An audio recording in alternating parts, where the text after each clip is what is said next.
C19Experience, The Journey of Rodney Stepp. Saturday, October 16th at 6 p.m. with host Rashida Bonds. Interviews with a chaplain, doctors, COVID survivors, and family victims. New music videos from Rodney Stepp and Men in the Fire.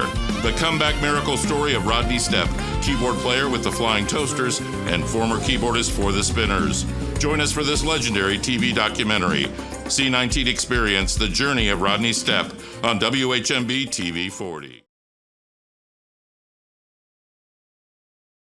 Hi, Denise. Hi. Thank you so much for coming and sharing some time with us and being a part of the C19 Experience. Well, thank you for having me. Yes. So I would love to talk to you a little bit about a lot of things. Okay. But first, I want to talk to you about life before COVID. There's sadness, Yeah. fear. Every day that you go to work, you're a little bit afraid of what you're going to see.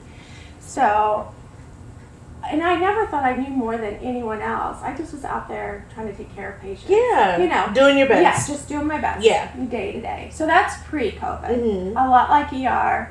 I love it. So then COVID came, and COVID was scary. When I first heard about COVID, I didn't think it was anything worse than influenza. Mhm. Like, we've had really bad flu seasons. Yeah. You know, when we lost thousands and thousands of people and no one batted an eye. Mhm. And so when you started hearing some of the rumors about COVID, I didn't take it more seriously. I had no more concern than I had in flu seasons of the past. Right. A really bad flu Just a season. bad flu season. Get your Mhm. flu shot. Yeah. You know, just do what you're supposed to do. Right.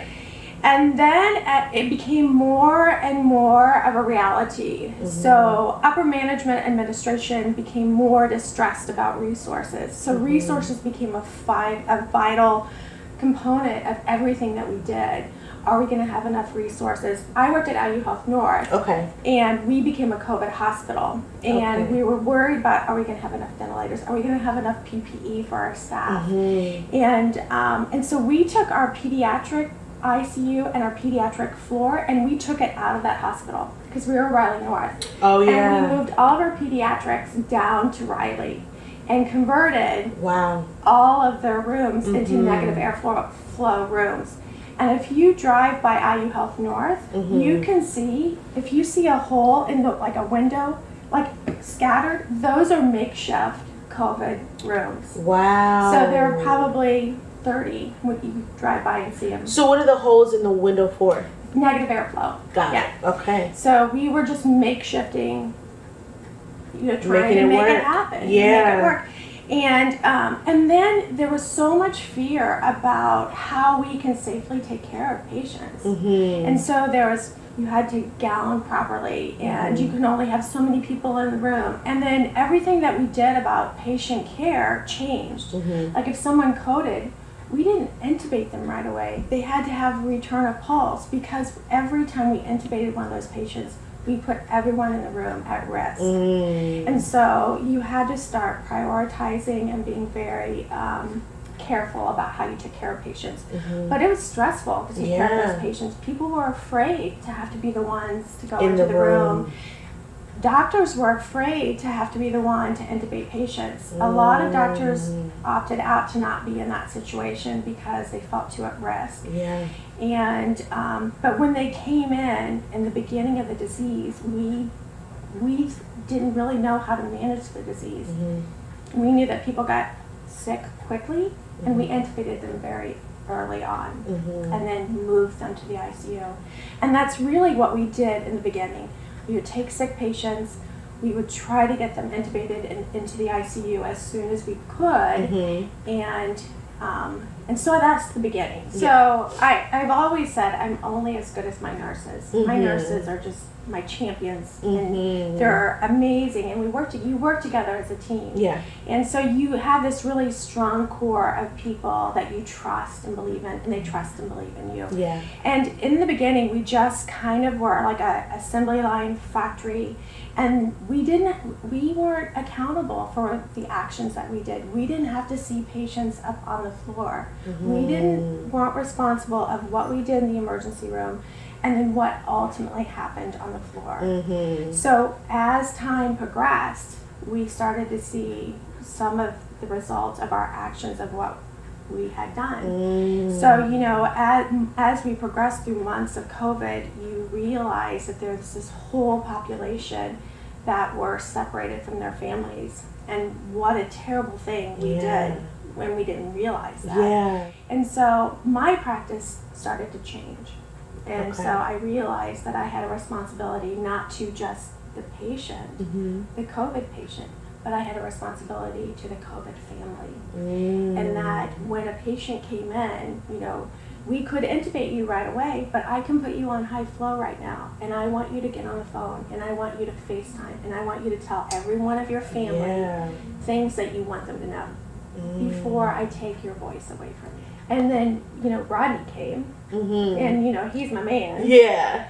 And he began to not do well, and nobody was allowed visitors, but I was going to be his visitor. So I would gown up and I would take my stuff, my own personal stuff, and then I would tell his wife, what do you want to tell him? Do you have a prayer for him? Send me a prayer and I'll play that. I put my own personal phone in a Ziploc bag and would lay it next to his head, and she would pray over him. And so we would do that on a regular basis. And then I thought, this man is not doing well. He's going to probably die.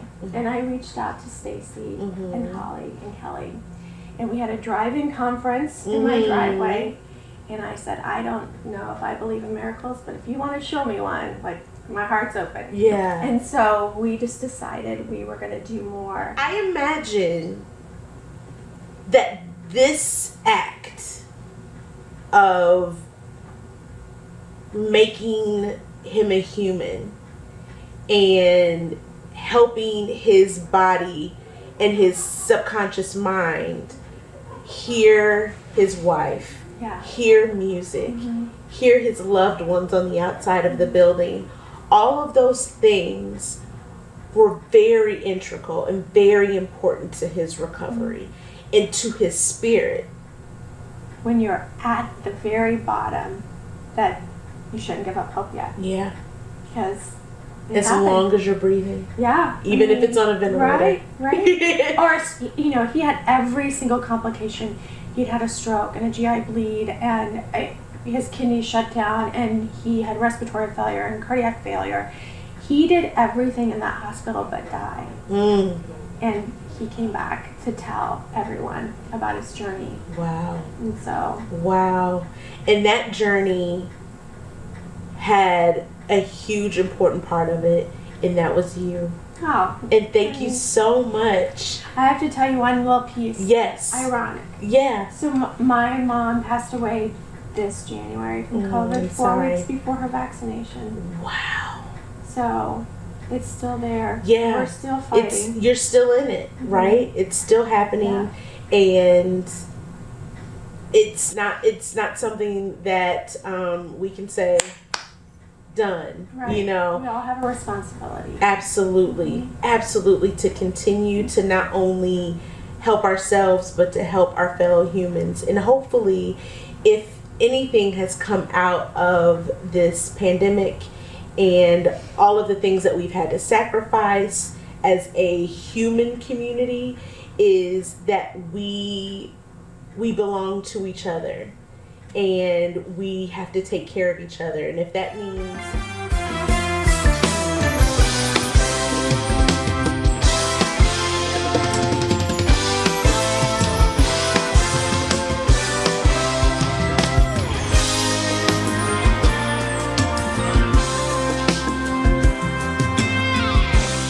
around in our community,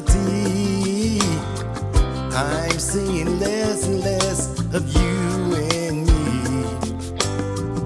Every day it seems we're falling one by one. Not enough love and care, way too many guns. Tell me if I'm wrong, but it seems to me we've become our own worst enemy. Something's gotta change, and it's gotta change fast. At the rate we're going, our legacy won't last no more.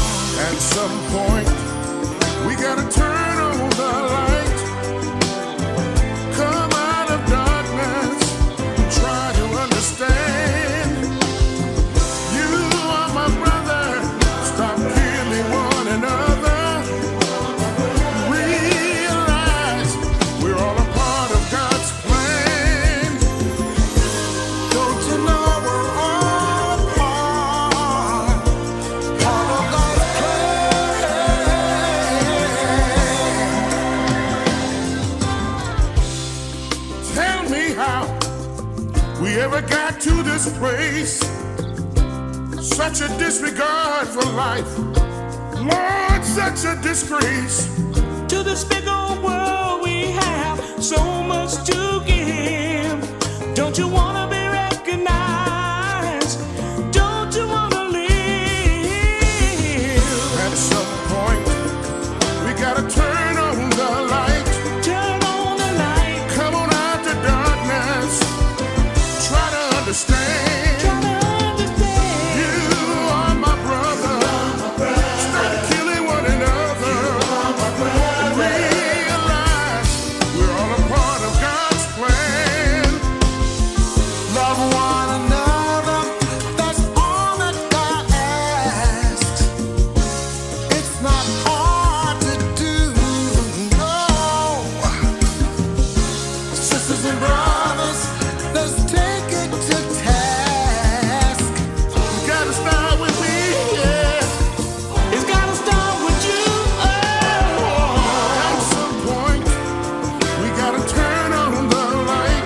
Turn on the light. Come out the darkness. Try to understand. Try to understand. You are my brother. Stop killing one another. Realize we're all a part of God's plan. At some point, we got to turn on the light. Turn on the light. Come out of the darkness. Come out of the darkness. Yeah. You are my brother. Stop killing one another. You are my brother. We got to love one another. Yeah. At some point, we've got to pick up and understand. We've got to love one another to life, y'all. Yeah. Look at around, I've seen hatred, violence, shootings. How did we get here? When did we get to the point where this seems natural and normal? Brothers and sisters, let's turn on God's love light and shine on each other. Let's illuminate our homes, communities, our city, even the hearts of man with God's agape love. At some point, let's realize we're all a part of God's plan. Please, please, please. We need you right now, Lord. Yeah.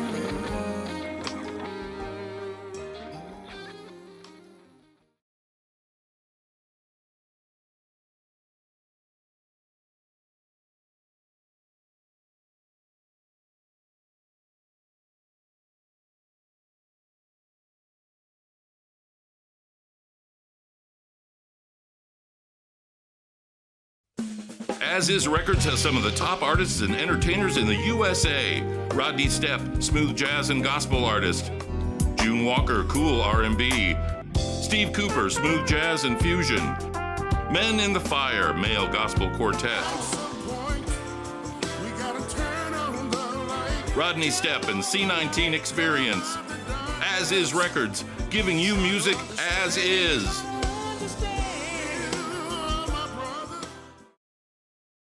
Commercials, jingles, audio, video production, custom music, and more. Rodney Stepp Music Productions, Steve Cooper Music and Video, and David Edge Productions provides the best in music and video production for your business or organization. Call 213-640-7664 for a free quote. This team is ready for your next project. Call us today.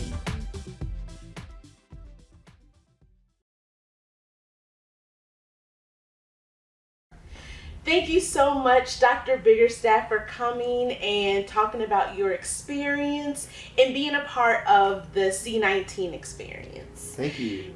When COVID came, all rules were out the window. It was a brave new world. Everything was upside down, not just from the medical care of the patients, but just how you came to work every day, what you wore, everything about work changed, and we were definitely in some ways flying by the seat of our pants, but at the same time in contact with people all over the country, seeing what their experiences were, people from other countries.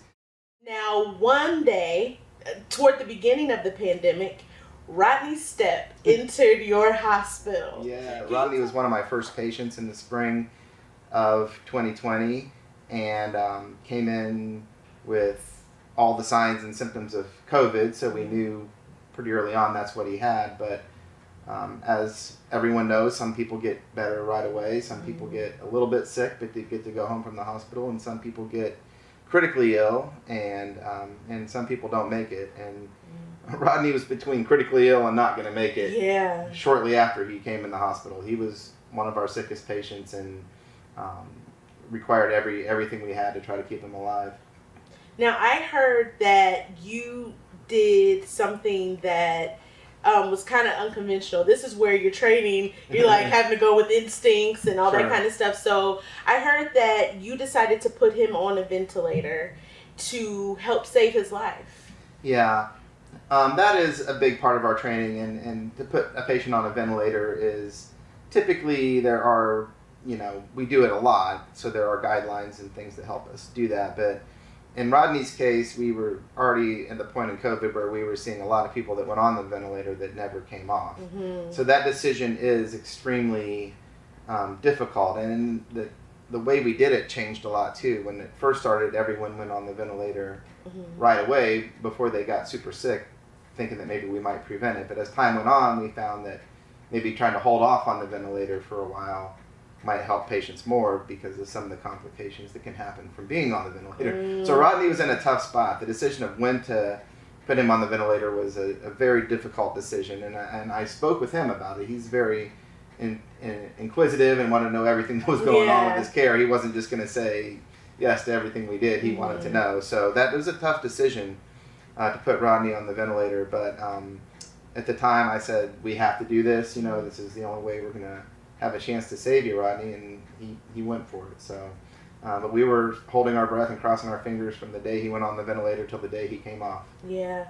Now, speaking of when he came off, I heard that he was a firecracker when he came off. Right. Yes, indeed. Rodney's anyone that knows him knows he's one of the kindest, gentlest guys you'll ever meet. Mm-hmm. And for 1 or 2 days, right when he came off the ventilator, he was not himself. He was refusing things, pulling out his tube, demanding to leave the hospital, even though he couldn't walk. He didn't know he couldn't walk yet, but we knew.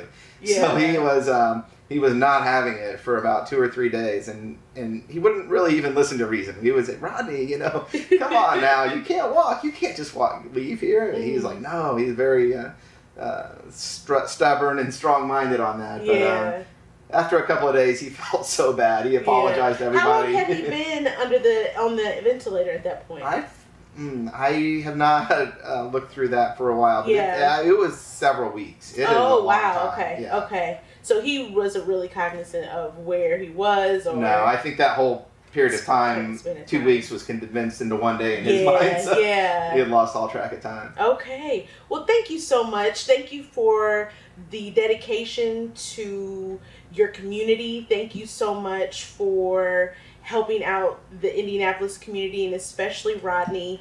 And I'm sure that without you, that he would not be here today. So we are also appreciative of your work and the continued work that you do. So thank you so much, Dr. Biggerstaff. That's so nice of you. Thank you. Thank you.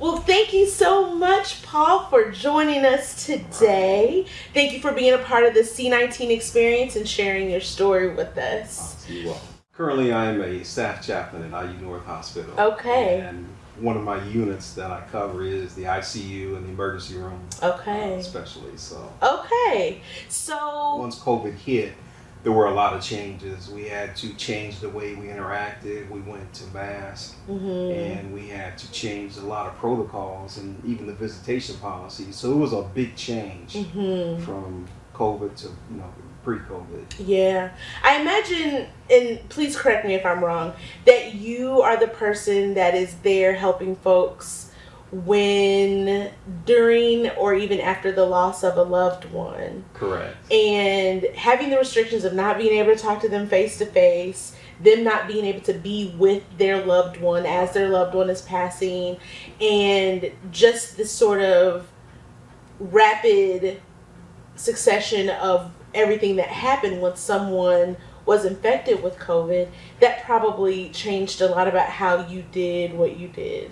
It did, and we had to even put in different protocols. So if it was not end of life, then we were not allowed to have family in or friends. Okay. If it became a situation where it was probably going to end up with the patient passing, then we were allowed to have at least one of the loved ones or significant other come in and visit with the patient with the proper protocol and PPE equipment and stuff. So it was really different. I often tell the staff that I work with, when a patient does pass, that's kind of when my job gets a little more intense, because I'm dealing with the family and you know what happens after that. And then also part of my job is caring for the staff as well. So I minister to the team members as well, because they've gone through a lot and had experienced a lot of trauma. So recognizing when you are at a point where you will not be any good for anyone else is vital and key. And that's one thing I practice is balance, and that helps keep me going as well. Yes. So I can't be any good for anybody else if I'm not where I should be. That is a jewel that has been dropped. Like, I hope everyone watching has been able to pick up that jewel, because when you are able to feel that your limit is being reached, that is the time to tap out. Exactly. Because once you've reached your limit or you're above it, you're not helping anyone. And so if that is your focus, if that is your job, if that is the thing that you want to do, then it's very important to be able to realize that your limit has been reached and call in for some reserves, some assistance. I think that's wonderful. Very good. So one day Rodney Stepp comes into IU. Tell me about your experience with Rodney. Oh, I come in on a Monday, and as I do every day, I have a huddle on the ICU, and I'm always there, and we meet with other team members there, and we meet with other people in the hospital that care for patients. So we have other staff members we encounter. So I'm looking down at my list of my patients, and he happened to be one of them. I said, I know that name. Why do I know that name? I go and call my wife, and then she reminds me. I said, oh, okay, I got it. So, of course, we have to keep everything the way it should be. So once I find that out, like I do, if I'm not able to visit a patient because they're not awake or they're vented or sedated, my practice is to still go by the room, and I'll sit and I'll pray with the patient, I'll pray for the patient, I'll pray over the patient, until such time as I can find out from them, how can I best serve you? How can I partner with you? How can I best come alongside you in this time of need? So with Rodney, it was special. There was just something special about him. It was different than all the other encounters I've had. And one of the things we did during COVID was, because family members were not able to come in, part of my job was to call the family members to check in on them, to see how they're doing. Now, I don't give updates because that's the nurse and doctor's job, but I can check in on that patient's loved ones. And that's what I did for Rodney. And it was just so amazing to hear the strength and determination of his wife, and how we come together, and we even pray together over the phone. And that's, for me, I have a success when I'm able to connect with anyone that's either religious or spiritual, how I can partner with them. That really makes my job a lot easier. I can imagine. But that's how I came to know Rodney, and I just continue to pray for him and wait for him to do. One of my prayers is, God, you created this person. You know all about them. You know what they stand in need of. I'm here as your humble servant, just being a willing vessel to do what you would have me to do, or say what you would have me to say. So I just keep it simple, but and then I'll just allow my faith to kick in for whatever situation or person. So you were there praying with Sheena while Rodney was under sedation. Correct. He was intubated. Sedated. And so once Rodney woke up, were you able to talk to him? Oh, yes. And what was that like? It was amazing. Of course, he was weak. But he had such a beautiful, calming, peaceful look in his eyes, and we connected immediately. Initially, I could see him through the glass, and I would just nod to him and let him know I was praying for him. And then when I was able to go in and speak a little bit, because I know he had a lot going on and a lot to recover from. And a couple times he was really touch and go. But my belief is this: God, with God and serving God and living for God, it's a win-win situation. Right. We can ask God to heal, but we can't tell him how to heal. And I said, do your thing, Lord. Yeah. And working with Rodney, it just, our spirits just connected. And little by little, we got a little more engaged, and I was just there really to support him in any way I could. We take care of the mind, body, and spirit. So I let the medical people handle the mind and body. Yeah. And when it's appropriate, I tap in with them and their spirit. Which is an extremely vital part of the recovery process. And with all of the love and the prayer and the energy that was surrounding Rodney and the hospital at that time, I know that all of that is key to the reason that he is up and walking around and still doing what he has done, but with a higher purpose at this point. So thank you so much. Thank you so much for your service and what you do day to day. And as just a member of the human community, thank you so much for what you do, but also especially thank you for what you did for Rodney while he was at IU. I'm certain that we wouldn't be here without your help and the help of everyone else. So thank you so much. You're welcome. And thank you for being here and talking to me today. My pleasure. All Appreciate right. the invitation. Thank you. Thank you.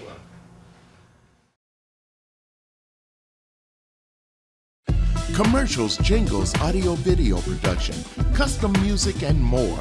Rodney Stepp Music Productions, Steve Cooper Music and Video, and David Edge Productions provides the best in music and video production for your business or organization.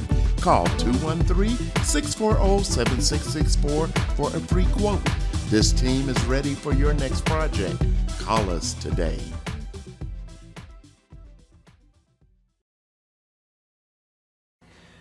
Well, welcome to the C19 Experience. Thank you both so much for coming and being willing to share your story and tell us a little bit about your journey through COVID. So what I would love to do, if it's okay with both of you, is just start at the beginning. Tell me how COVID entered your life. Well, as far as I can remember, I was out at one of the northwest side of Indianapolis's restaurants, and I was there with my family. My sister was having her birthday celebration there, and I noticed that I had a little tickle in my throat while I was there, and I didn't know that my sister, she was experiencing the same thing at the time. And as this went on, I said, Donna, I need to go to the immediate care or the hospital or something, you know, to see if I can get some meds for this. So she took me to the immediate care. I got some medicine, thinking that it was maybe bronchitis. I've had bronchitis in the past. So got the medication for that. I Did it feel like bronchitis? Like it kind of did at first, but normally the meds, when I take it for bronchitis, normally does the trick. You know, I start feeling, you know, pretty good immediately after the first day or so. But it wasn't doing anything for me, and so I was kind of tired of taking the medicine for a couple of days and not feeling any better. So I laid down again, you know, that whole evening. And then finally, my wife was in the lower level of our home, and I was upstairs, and I called her and said, Donna, I said, I got to get out of here. I need to go to the hospital. So she said, come on, let's go right now. So we gathered up our things, and we took off, and we went. So what were you thinking? What did you think was going on? I know he was very sick. So I said immediately, let's go. Okay.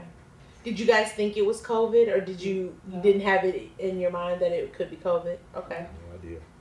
No idea. So what hospital did you go to? I went to IU West. IU West, Yes, okay. we lived in the Avon Plainfield area, and so that was the nearest hospital to us. Okay. So I went there, and Donna had a little sickness herself, so they checked us both out, and Donna was able to go home. They said your husband has to stay, so they covered her up, and they let her come in and say goodbye to me. And she said that when she left, she never would have thought that I'd be gone as long as I was, you know. So she, my wife really went through it, you know. Yeah. She really did. It was horrible. Yeah. So how long were you in the hospital? I think it was a period of maybe a month or 4 or 5 weeks in the hospital, and then another 2 to 3 weeks in rehab. In rehab. When I first got in there, I do remember them putting the feeding tube in me. Oh, wow. And they said, we need you to swallow, Mr. Coleman. We need you to swallow. So they put that tube down in me, and I swallowed. You know, I gagged. I remember all of that. Yeah. But after that tube was inserted in me, I don't remember anything else after that. So I had pneumonia in both lungs. Wow. And I was told that I was on the ventilator. And at that time, the ventilator was doing 90% of my breathing for me. Wow. At this time. So Morris is basically out, Yeah. recovering. They have him, you know, under, right? And so what are the reports that you're getting from the healthcare workers? Well, they called me every morning Okay. to give me a report on Morris, Okay. how he was doing and all that. And What are they saying is happening in his body?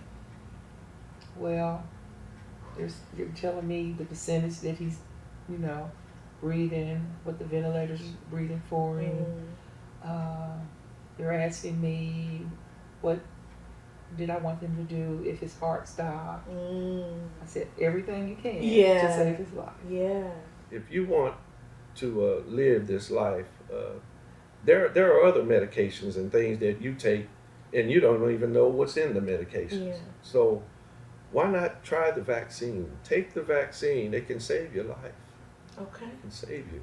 And what would you say to folks out here in the world and on this side of COVID, even though we're not on the other side, but just like in this part of the COVID journey, what would you say to folks? I would also say the same. Get the vaccine. All I had was a little sore arm, you know. That was it. But when I go grocery shopping or whatever, I still put on my mask. Okay. When I go in the grocery store and places like that. But care about other people. Yeah. You know? Yeah. You could be walking around with COVID and not know it and spread it to your loved ones. Exactly. Yeah. So get the vaccine. Care about other people. Yeah. If you don't care enough about yourself, Yeah. care about others. Yeah. Yes. And hopefully, you know, there was a lot of things that we had to do, especially in the beginning, to keep each other safe. We had to stay home, you know, wear masks, stay 6 feet apart, wash your hands, all of those things that we were told. And hopefully this experience has been able to connect us more as humans, having a human experience here. And so hopefully hearing your story, your magnificent story, will also help connect us more and allow folks to take care of themselves and encourage us to continue to take care of each other. Yes. Thank you so much for coming today thank and you. sharing your story with us. It's so important. So happy that you're here. Yes, So happy that both of you are here, that you were here for him. Yeah. And thank you so much for sharing your story today. Thank you so much. You're welcome. All right. Thank you.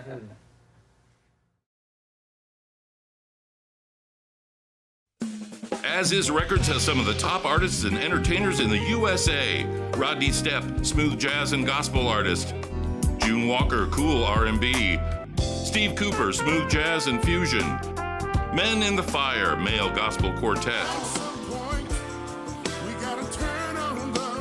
Rodney Stepp and C19Experience, As Is Records, giving you music as is.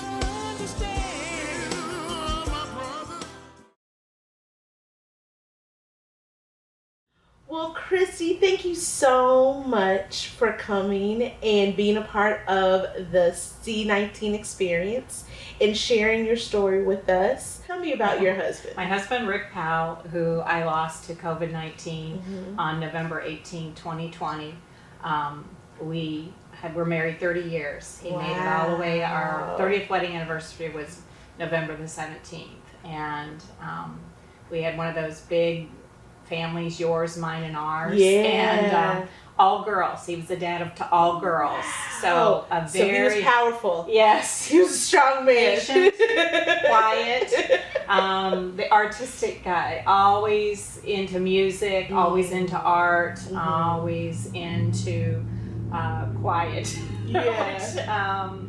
But he was our rock. He definitely was our rock, and a wonderful man, and we had a lot of fun together over our years, and we had a lot of plans still coming up too. Yeah. He was still working. He hoped to retire at 70, and he passed at 67. He was diagnosed with COVID sort of after the beginning. Yeah, kind of at the end, which is what is kind of amazing. It was in November, actually October, when he got diagnosed. We knew that he had asthma and was kind of maybe the weakest link in our family. So, he didn't do the grocery shopping. We didn't go out to restaurants, and many times taking all the precautions. Taking the precautions, really. Sunday, his day off, pretty much normal day. But then that night, he started getting the chills, and he was telling me, "I'm just feel like I'm freezing," and he was, with a zip and a hoodie over his head and just freezing. I'm like, well, what's going on? He just ended up getting sicker, and we ended up calling the doctor, and I dropped him off at the IU Saxony emergency room, and he went in there, and he was there almost 2 days, and they ran all the different tests, and he wasn't showing classic signs. And when it finally did come back positive, the nurses were really surprised. His last text to me at 2:30 on that Thursday afternoon was, "Remember all how I love you." So I hold that onto that, and I still hold on to that, and I keep that. And I know he wasn't ready. I know he was fighting as hard as he could. I could tell from the different days when things would be a little bit better and they'd start to be able to wean him off of it, and then they'd have to go back. And so it was like that. Finally, on that 15th of November, they let me come and see him. So, but he was still on the paralytic and in the coma, and hooked up to stuff like I've never seen, and I've seen a lot. And that was hard, and it was hard to say goodbye and with the girls, and it's still hard now 8 months later. I do want to just say, I know there's all these people that won't get vaxxed or don't feel comfortable getting vaxxed, and then there's people that didn't want to wear a mask and didn't feel comfortable wearing a mask. It's both are such a small thing, really. If we can save somebody else, somebody else's husband, somebody else's dad, just help each other and be kind. It really isn't a hardship, and I know the kids are all worried about going back to school and how will they do it, and I just think we have to put our faith in God and move forward. We will continue to keep you and your family in our prayers as you find what life looks like now in this new world. It's a new picture. He's not here to draw it for me, so I gotta do a little freestyle. But absolutely. But I know that whatever it is that you all decide to do and how you move forward, he will be honored in the most beautiful way. Thank you. So thank you. Thank you. Much. And I appreciate you and Rodney and this whole C19 experience. It's a wonderful thing, and it helped you. I appreciate it. Thank you. Right. You're welcome. Thanks for being a part of this. Right. Thank you.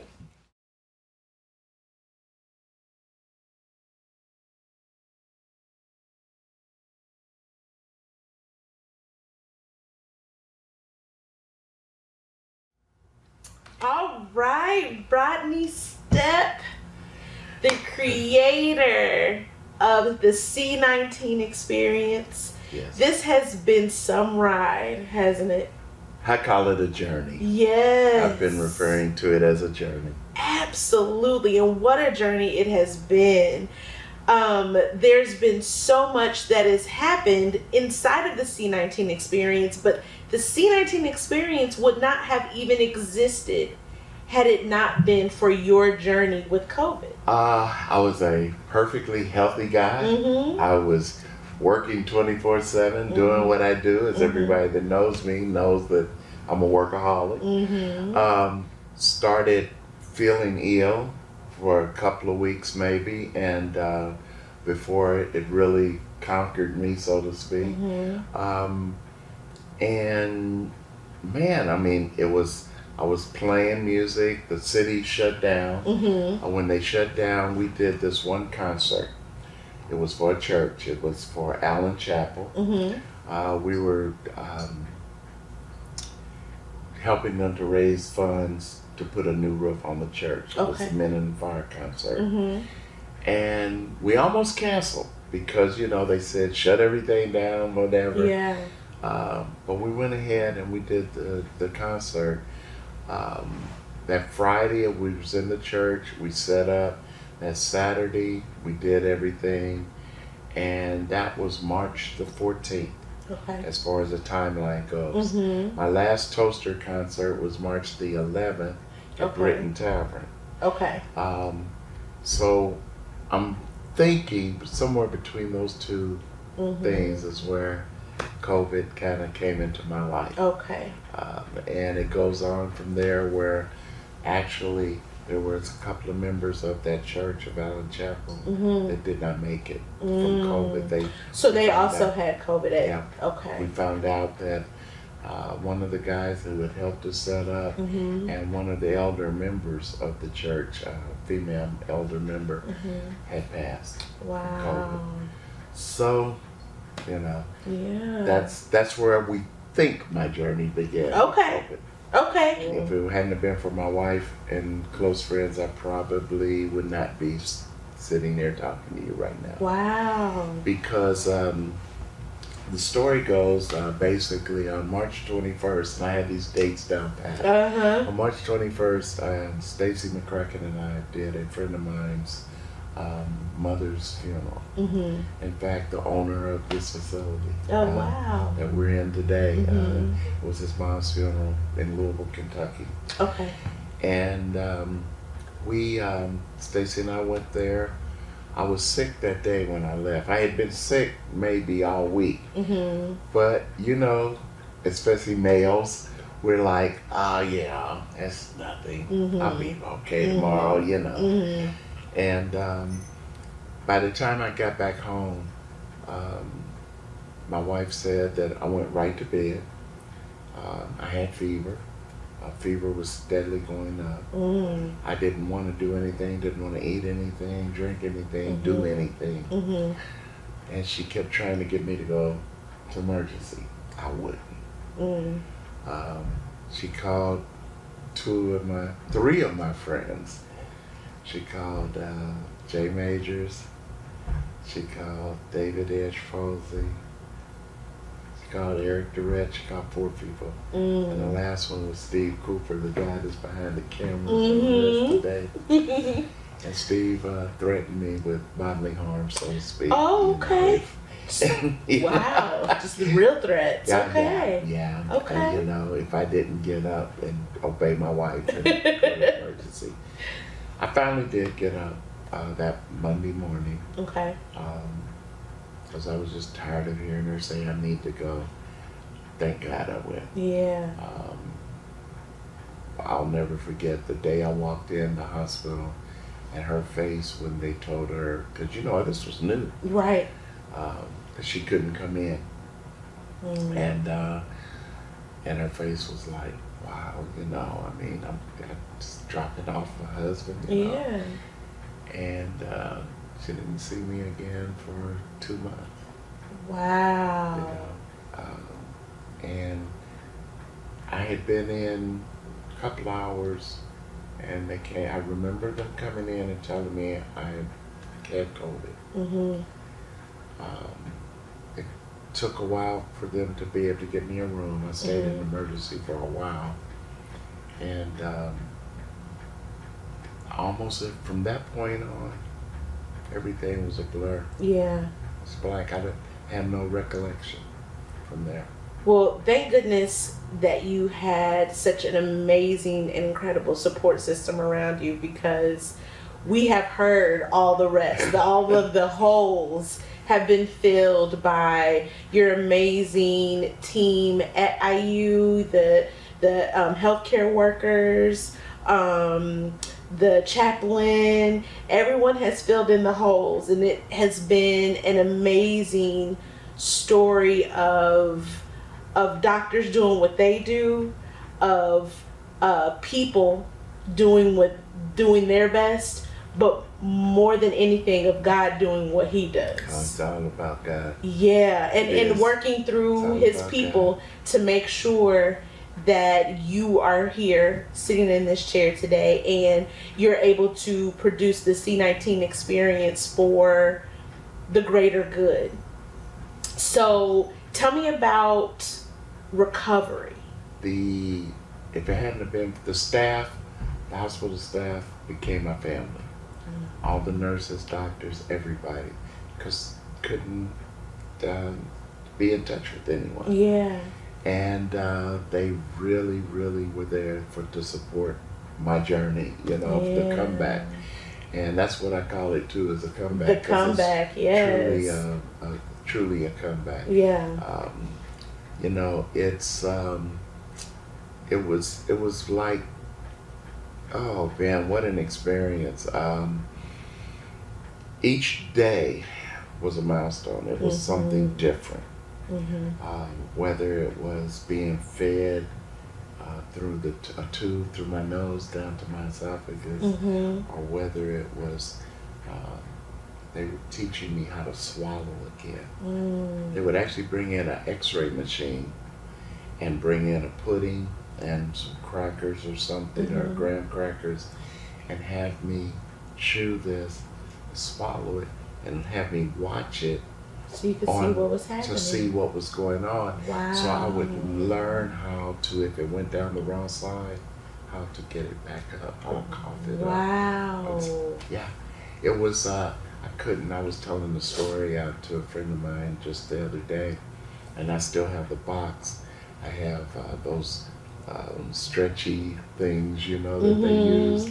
I have coins, I have putty, all the things to get my hands Your and motor my motor skills back. Because I couldn't even grab a penny. Couldn't, my hands, they were shaking like you wouldn't believe when I would try to grab something. And I had been flat on my back for the most part. It was over 3 weeks before there was an attempt to even try to get me up. Wow. So it was a journey. Yeah. You don't want this disease. You do not want this virus. And the things that it can do to you, as you heard from some of the medical staff that worked on me. No. So be proactive, not reactive. Yeah. And think about where you want to be a year from now. Yeah. Yeah, that's great advice. I almost didn't have that chance. Yeah, absolutely. That is wonderful advice. This is an extraordinary journey to share with the world. So thank you so much for being obedient and building this arc called C19 Experience. That's my arc. That's your arc. C19 Experience. We're gonna put it right on the arc. On the side of the arc. Break that bottle of champagne and send her off into the world. And thank you for being obedient and doing that, and dropping that pebble in the pond and creating all of the beautiful ripples that I'm sure is going to come from this, and lives will be changed. So thank you so much for following directions. And thank you for being a big part of the C19 Experience. It's been my pleasure. We definitely appreciate you. Thank you so much.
a kind when the Lord speaks your name.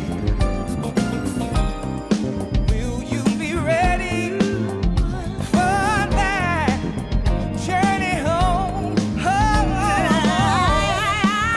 wasn't expecting to see the rising of the sun.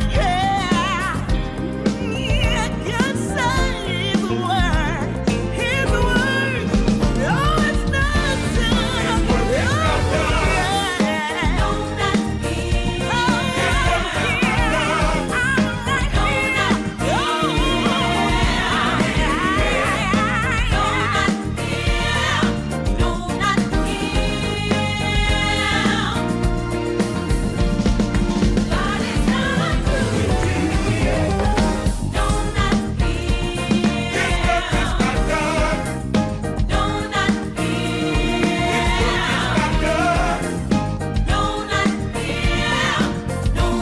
When we arrived on the scene, he was unconscious, never regained consciousness, and his name is Rodney Stepp. Yeah, give it up for the power and glory, the greatest story ever told. Hallelujah, Lord, bless the soul. In the shadow of death was given righteous breath. Rights is red, but God said, no, not yet. No, not him. My son, he got work to do.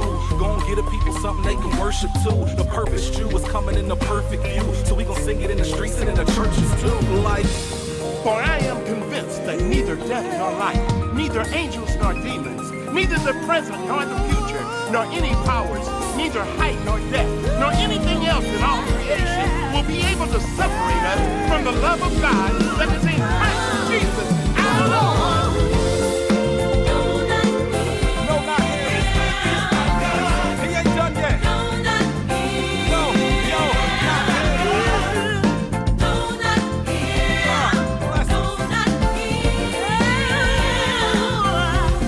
Not today. Yeah.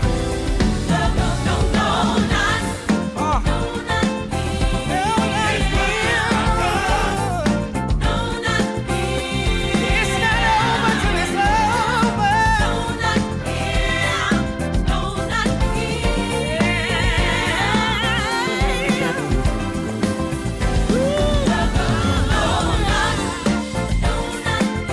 Thank you. I just want to say thank you.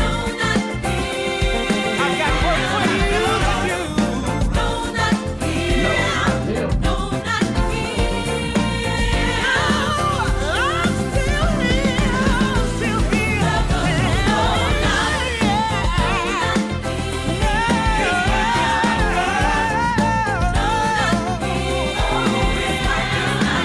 God said not him.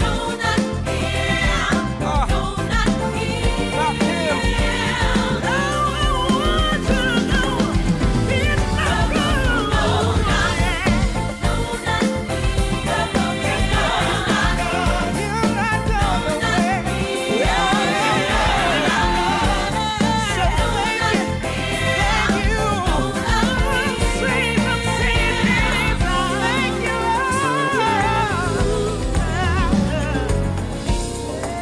Dear God, thank you for all you have brought me and many others through.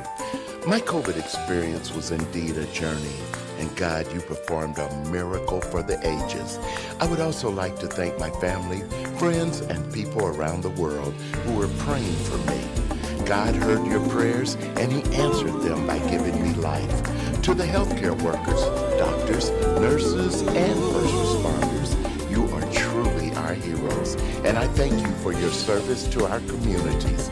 God, I pray for world peace, love, and harmony.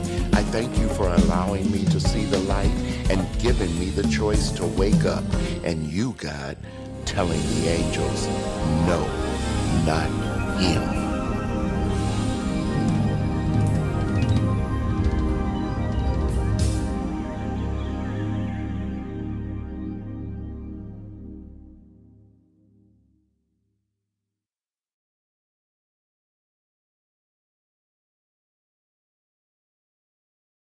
All right. Thank you so much for joining us today. Thank you. Have you had any close personal experience with COVID-19? So my dad is Rodney Stepp, so it was very close and personal to me.